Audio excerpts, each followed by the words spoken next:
It was 1893. A resort in Maryland told Charles Douglas that they didn't serve his kind. They thought by denying him a meal, they were putting him in his place. But he didn't argue. He didn't march. He walked down the beach, found the property line, and bought 40 acres right next door. He didn't ask for a seat at the table. He bought the ground the table was sitting on. This is the story of how Charles Douglas turned a restaurant rejection into the first black municipality in the state of Maryland. This is One Mike Black History, and if you like stories like this, you can find more stories like this at onemikehistory.com. But without further ado, let's get started. To understand this heist, you have to understand the insult. It was August of 1893. The Chesapeake Bay was the playground for Washington and Baltimore's elite. The system at the time called the place Bay Ridge. It was known as the Queen of Chesapeake. It was a grand hotel, massive boardwalk, and a restaurant that promised the finest dining on the East Coast. Charles Douglas and his wife Laura, they weren't there to make trouble. They were blackocracy. Charles was a high-ranking official at the Treasury Department. He was polished, he was wealthy, and he was a veteran. He walked to his restaurant at Bay Ridge and asked for a table. The waiter did not look at Charles's uniform. He didn't look at his credentials. He just looked at his skin color and said, "We don't serve your kind here." Now, this is the moment where the struggle would usually kick in. The textbook version of this story would tell you how sad Charles was. It would talk about the pain of segregation. But Charles Douglas didn't have time for that. He had a military mind. And he looked around the restaurant and saw white families eating. He saw the owners counting money. And he realized that their business was built on a territorial monopoly. They thought that they owned the prestige of the water. They thought by banning him, they were keeping the luxury for themselves.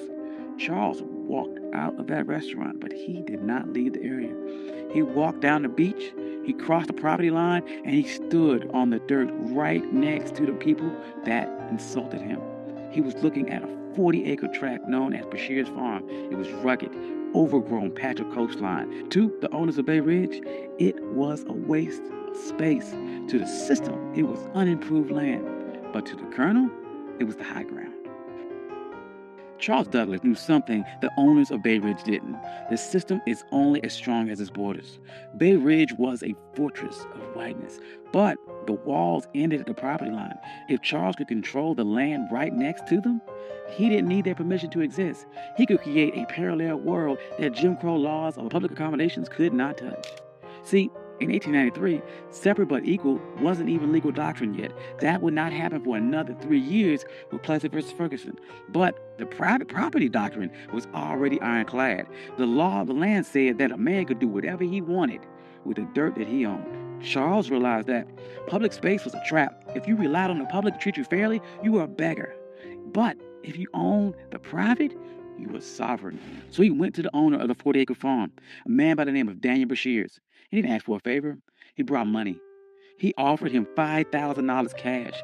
In 1893, that was an astronomical sum. It was roughly the equivalent of about $175,000 in today's money. But the strategic value was worth millions. Bashirs took the money. He signed the deed. And on that day, the Queen of Chesapeake lost its monopoly. Charles Douglas didn't just buy a farm. He bought the gateway to the bay.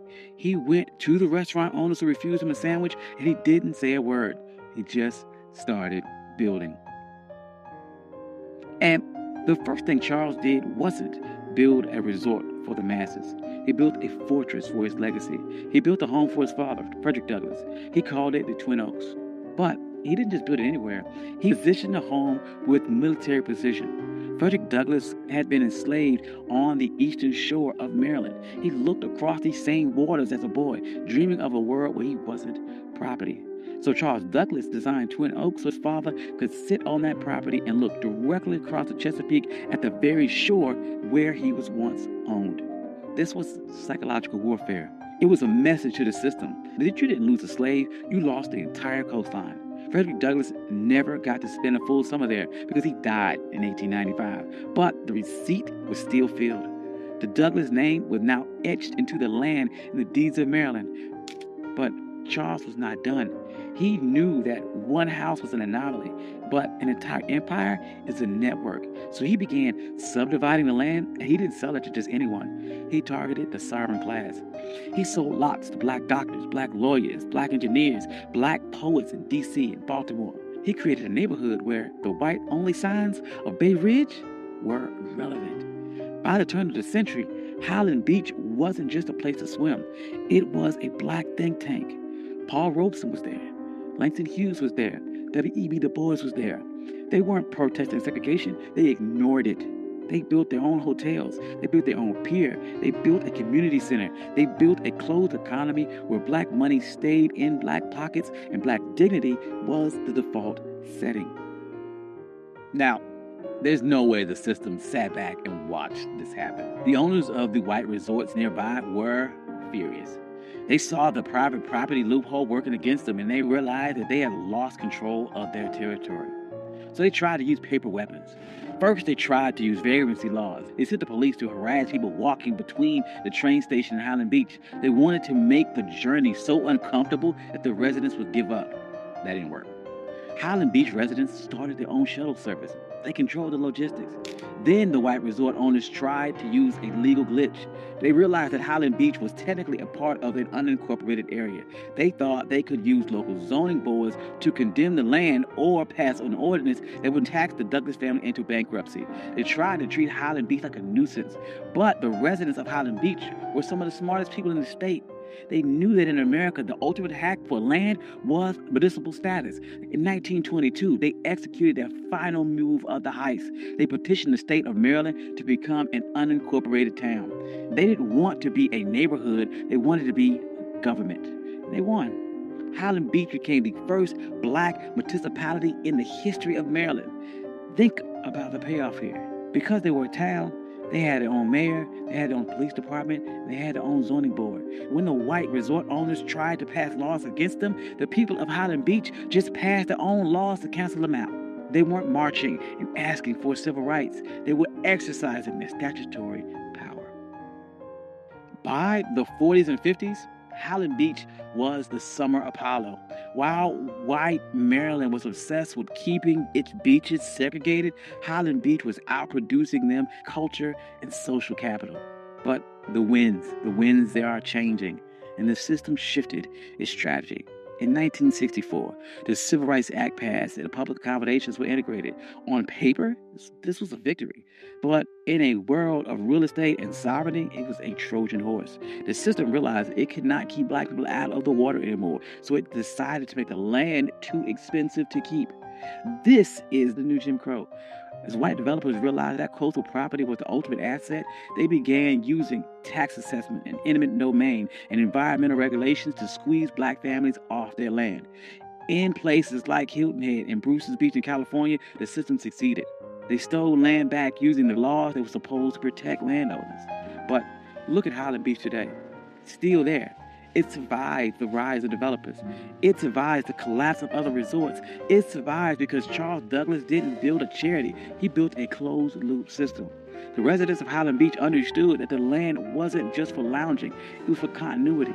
They passed these down for generations. They created trust. They created a black culture of holding the line. During the Civil Rights Movement, we get caught up about the seat of the lunch counter.